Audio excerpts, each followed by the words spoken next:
12월 13일 아침 기도회 시작하겠습니다. 오늘 말씀은 사도행전 15장 5절에서 11절 되겠습니다. 말씀 읽어보겠습니다. 바리새파 중에 어떤 믿는 사람들이 일어나 말하되 이방인들에게 할례를 행하고 모세의 율법을 지키라 명하는 것이 마땅하다 하니라. 사도와 장로들이 이 일을 의논하여 모여 많은 변론이 있은 후에 베드로가 일어나 말하되 형제들아 너희도 알거니와 하나님이 이방인들로 내 입에서 복음의 말씀을 들어 믿게 하시려고 오래전부터 너희 가운데서 나를 택하시고 또 마음을 아시는 하나님 우리에게와 같이 그들에게도 성령을 주어 증언하시고 믿음으로 그들의 마음을 깨끗이 하사 그들이나 우리나 차별하지 아니하셨느니라. 그런데 지금 너희가 어찌하여 하나님을 시험하여 우리 조상과 우리도 능히 매지 못하던 몽해를 제자들의 목에 두려느냐. 그러나 우리는 그들이 우리와 동일하게 주 예수의 은혜로 구원받는 줄을 믿노라 하니라. 오늘 말씀을 통해서 구원의 유일한 통로가 되시는 예수 그리스도에 대해서 같이 나누고자 합니다. 사도 바울과 바나바가 1차 전도여행을 마치고 안디옥 본교회로 돌아왔습니다. 오늘날 시리아 땅에 있는 안디옥 교회는 사도들이 직접 개척한 교회가 아니라 스데반 순교 사건 이후 흩어진 평신도 출신 유대인들이 세운 교회입니다. 처음에는 유대인 성도가 많았습니다. 하지만 바울과 바나바가 많은 이방인을 양육하고 그들을 지도자로 세웠기 때문에 최초로 이방인 중심 교회가 되었습니다. 안디옥은 로마와 알렉산드리아와 다음으로 로마 중에서 세 번째로 큰 도시였고 안디옥 교회는 그리스도인이라는 명칭이 처음으로 사용된 곳이며 또 최초의 선지자를 파송한 교회이기도 합니다. 이런 아주 모범적인 안디옥 교회가 성장하면서 교회에 문제가 생기게 되었습니다. 그것은 유대인의 성도와 이방인의 성도 사이에 구원론에 대한 견해가 달랐기 때문입니다. 몇몇 유대인 성도들이 안디옥 교인들에게 모세의 법에 따라 할례를 받지 않으면 구원을 받을 수가 없다라고 주장했습니다. 그러자 안디옥 교회는 구원론에 대해 다툼과 언쟁이 벌어지게 되고 이 문제를 풀기 위해서 바울과 바나바를 예루살렘 총회로 파송하게 됩니다. 예루살렘 교회의 바리새파 출신 몇몇 교인들은 이렇게 얘기했습니다. 예수 믿는 것만으로는 부족하다. 이방인이 구원을 받으려면 물론 예수도 믿고 그 다음에 할례도 받아야 되며 또 모세 율법도 지켜야 된다고 주장했습니다.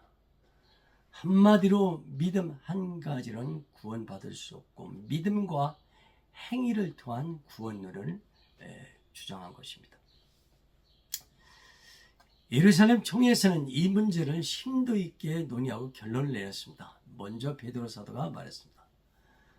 하나님께서 나를 택하셔서 이방인들에게 복음을 전하게 하셨는데 하나님께서 유대인뿐만 아니라 이방인들도 성령을 주시고 하나님의 자녀로 인정해 주었습니다. 하나님은 유대인과 이방인의 구원에 아무런 차별을 두지 않으셨습니다. 우리는 이방인들이 유대인과 동일하게 주 예수 그리스도의 은혜로 구원받는 줄을 믿습니다. 라고 말했습니다. 베드로 사도는 구원은 율법과 선한 행위를 통해서 오는 것이 아니라 오직 예수 그리스도의 믿음으로 말며 하나님이 값없이 주시는 은혜의 선물임을 실제 경험을 통해서 깨닫게 되었습니다. 가이사라는 도시에 사는 고넬료라는 로마 군대의 장교가 있었습니다. 그는 하나님을 경외함으로 많은 백성을 구제하고 항상 기도에 힘쓰는 경건한 사람이었습니다. 그는 환상 중에 베드로 사도를 자신의 집으로 초청하라는 천사의 메시지를 듣게 됩니다. 같은 시간에 베드로도 환상 가운데 레위기 11장에 나오는 부정한 짐승과 새와 땅에 기는 모든 것을 보게 됩니다.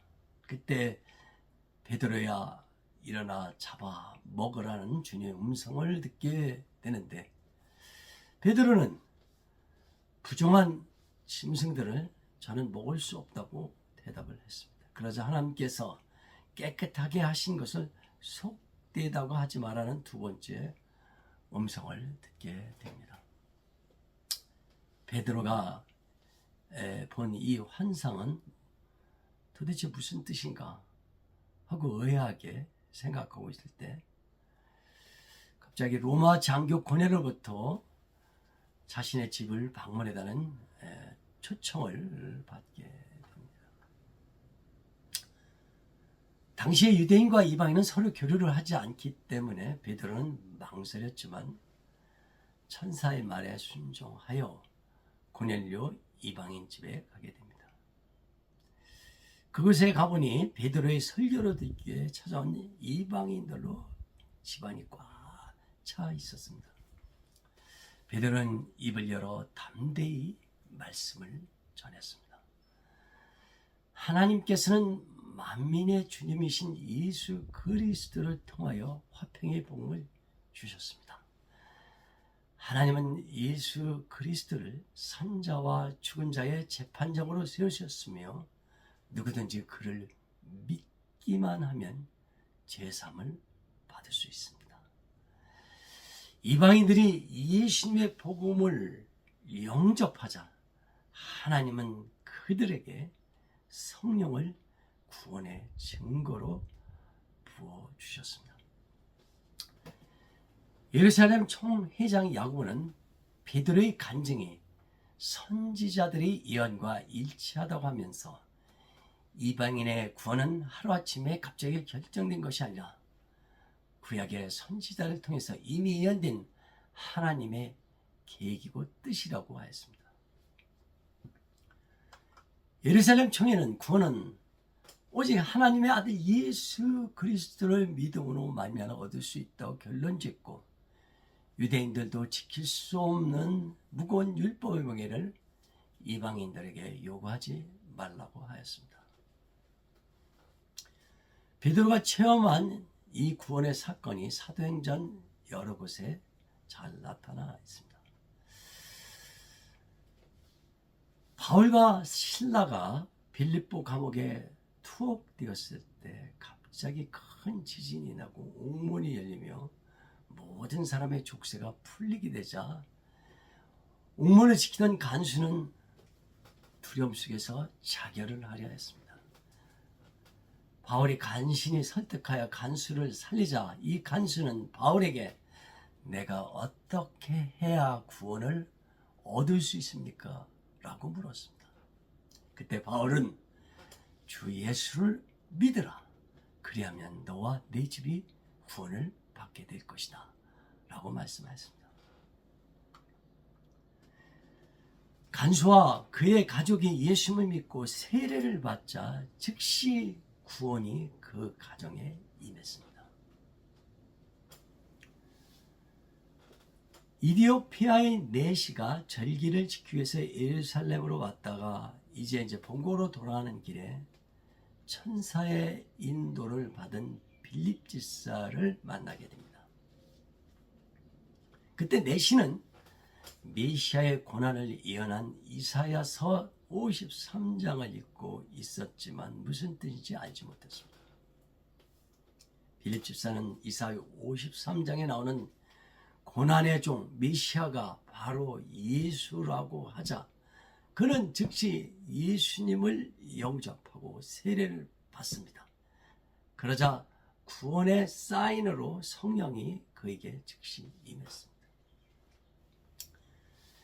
사도행전에서 나타난 구원은 아주 즉각적이고 단순하며 확실한 증거가 따랐습니다. 고넬료 로마 장교, 빌보 감옥 간수, 이디오피아 내시에만 구원의 공통점이 무엇입니까? 그들 모두는 이방인이었고 모세율법이라든지 할례, 성전제사, 안식일, 절기 이런 과는 무관하였습니다. 그들 중에는 자비나 구제나 선한 행실도 실천하지 않는 나쁜 사람도 있었을 것입니다. 하지만 그들이 복음을 듣고 회개하고 예수님을 주님으로 받아들였을 때 구원이 즉시 임했고 구원의 증거로 성령이 그들에게 부어졌습니다. 우리는 성경에 나와 있는 구원에 대해 분명히 해야 할 필요성이 있습니다. 성경이 말하는 구원은 오직 예수를 믿음으로만이 가능하다고 말하고 있습니다. 예수에는 어떤 다른 구원의 방법이 없습니다. 그래서 사도행전 4장 12절에서는 다음과 같이 말씀하십니다. 다른 이로서는 구원을 얻을 수 없나니 예수 그리스도 외에 천하 만민 중에 구원을 받을 만한 어떠한 다른 이름을 하나님 우리에게 주신 일이 없다고 했습니다. 오직 예수만이 모든 민족과 족속들의 구원자가 되시며 하나님께 나가는 유일한 길이며 모든 생명의 주인이 되십니다. 오늘날 이단교에서는 예수님에 대한 믿음만 가지고는 구원받을 수 없고 예수 플러스 알파를 해야 구원을 받을 수 있다고 가르칩니다. 안식교는 안식일을 지키는 것이 구원의 조건입니다. 비록 예수를 믿는다 하더라도 안식일을 토요일날 지키지 않으면 구원을 받을 수 없다고 가르칩니다. 신천지는 이만희 교주를 약속의 목자로 믿어야 구원을 받을 수 있다고 주장하고 있습니다. 통일교는 예수님의 십자가는 실패했기 때문에 문선명을 참 아버지 구원자로 믿고 축복식 즉 결혼식을 해야 구원이 완성된다고 가르칩니다. 물문교는 예수 믿음 플러스 선행을 해야 구원을 받는다고 합니다. 175개국 약 7,800개의 교회와 300만 정도의 신도를 가지고 있는 하나님의 교회 안상홍 증인회는 안상홍을 재림 예수로 믿어야 영생을 얻는다고 주장합니다. 여기서 이단의 공통점은 예수만으로는 충분하지 않다. 예수만은 충분하지 않고 예수 플러스 추가 조건, 예를 들어서 그 이단의 어떤 교리라든지 선한 행위라든지 또 교주를 믿어야 되는지 등등을 더해야 구원을 받는다고 주장합니다. 우리는 분명히 깨달아야 됩니다. 예수 그리스도 외에 어떤 다른 교주의 이름을 통해서나 종교 행위나 선행과 고행과 수련을 통해서 구원을 받을 수 있다는 것은 거짓 진리고 사단의 속임심을 명심해야 합니다. 과거 구약에서의 유대인들은 믿음으로 구원을 받는 게 아니고 율법과 계명을 준수하고 할례를 받고 안식일과 절기를 지키며 성전에서 짐승의 피로 제사를 드려야지만 구원을 받을 수 있다고 생각했습니다. 하지만 AD 70년 로마 제국에 의해서 예루살렘 성전이 완전히 파괴되어 유대는 더 이상 짐승의 피를 가지고 성전 제사를 드릴 수 없게 되었고 구약시대처럼 유월절, 초막절, 오순절 같은 절기를 지킬 수도 없게 되었습니다. 오늘날 현대를 살고 있는 유대 교인들은 구약 제사와 율법을 대체하는 대체 구원론을 만들었습니다. 그들은 예수님을 구세주로 인정하지 않기 때문에 첫 번째 율법 토라를 지키고, 두 번째 죄를 회개하고, 세 번째 기도해야 되며, 네 번째 자비를 베푸고 선행을 해야만 구원을 얻을 수 있다고 믿게 됩니다. 비록 그들은 율법과 안식과 절기를 지키고 선행을 하였지만은 예수가 없는 그들의 내면은 참 안식과 평안과 만족이 없었습니다. 더욱이 그들은 구원에 대한 확신이 없었습니다. 대표적인 사람이 유대인 니고데모였습니다. 그는 어려서부터 율법과 계명을 철저히 지킨 바리새인이었고 남을 가리키는 선생이었지만 삶의 기쁨이 없고 구원에 대한 확신이 없어서 밤에 예수님을 몰래 찾아와 제가 어떻게 해야 구원을 받을 수 있습니까? 라고 물었습니다. 그때 예수님은 물과 성령으로 거듭내야 천국에 들어갈 수 있다고 말씀하셨습니다. 이 시간 우리는 구원에 대해 한번 진지하게 생각할 필요가 있습니다. 과연 나는 정말 구원을 받았는가? 나의 구원은 무엇에 근거를, 기초를 두고 있는가? 내가 구원을 받았다는 사실은 구원받았다는 그 증거나 징표가 사인이 있는가? 내 이름은 과연 하늘나라 생명책에 기록되어 있을까? 교회도 열심히 다니고 말씀과 기도와 주일 성수도 잘 지키고 헌금도 열심히 잘하고 봉사도 하고 양육 공부도 했는데 구원에 대한 의심이나 불확실한 적이 없으십니까? 성경은 주일 예배, 성경통도, 기도생활, 11조 헌금, 양육 공부, 전도와 봉사 등이 구원의 조건이라고 하지는 않습니다. 또 우리의 선한 행위나 착한 행실, 도덕적 윤리적인 삶이 구원을 가져다 준다고 하지 않았습니다. 구원의 필수 조건은 오직 한 가지, 예수님을 구주로 영접하고 믿고 순종하는 것입니다. 요한복음 3장 16절에서 주님은 말씀하십니다. 하나님이 세상을 이처럼 사랑하사 독생자를 주셨으니 이는 그를 믿는 자마다 멸망하지 않고 영생을 얻게 하려 하심이라. 요한복음 14장 6절에서 예수님께서 또 말씀하십니다. 내가 길이요 진리요 생명이니 나로 말미암지 않고는 아버지께로 올 자가 없느니라. 그렇습니다. 예수님만이 구원의 방법이요 구원의 길이요 구원의 유일한 조건입니다. 우리가 예수 믿고 따를 때 구원받았다는 7가지 증거가 나타나겠습니다. 첫째로 예수 그리스도를 주님으로 믿을 때 예수 그리스도를 주님과 하나님의 아들로 고백하게 됩니다. 귀신 들린 사람이나 불신자는 결코 예수님을 주님이라 부르지 못합니다.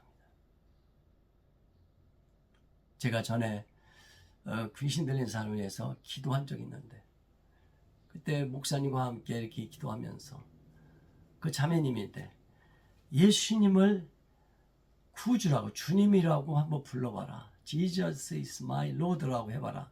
라고 계속 얘기를 했는데 이 귀신 들린 자매는 주님 Jesus is my Lord라는 말을 못합니다. 뭐 Jesus is my friend 뭐 이렇게 얘기합니다. 절대 주님이라고 고백하십니다. 맹령의 악령이 그의 영혼을 사로잡고 있기 때문입니다. 그래서 고린도전서 12장 3절에는 성령으로 아니하고는 누구든지 예수를 주라 할 수 없다고 하셨습니다. 둘째는 하나님을 아버지라 부르고 하나님과 화평한 화목한 관계를 맺게 됩니다. 셋째, 그리스도 안에서 새로운 피조물이 되어 그의 성품과 인생의 목적과 방향 그리고 언행 심사가 거룩하게 변하게 됩니다. 네 번째는 죄를 깨닫게 됐고 미워하며 죄를 회개하게 됩니다. 다섯째는 말씀과 기도를 사랑하게 되고 주님께 자발적으로 기쁜 마음으로 순종하게 됩니다. 여섯째, 미워하던 사람조차 용서하고 사랑하며 평화의 사도 피스메이커로 살게 됩니다. 일곱 번째, 성령의 9가지 열매가 삶에 확실하게 분명하게 나타나게 됩니다.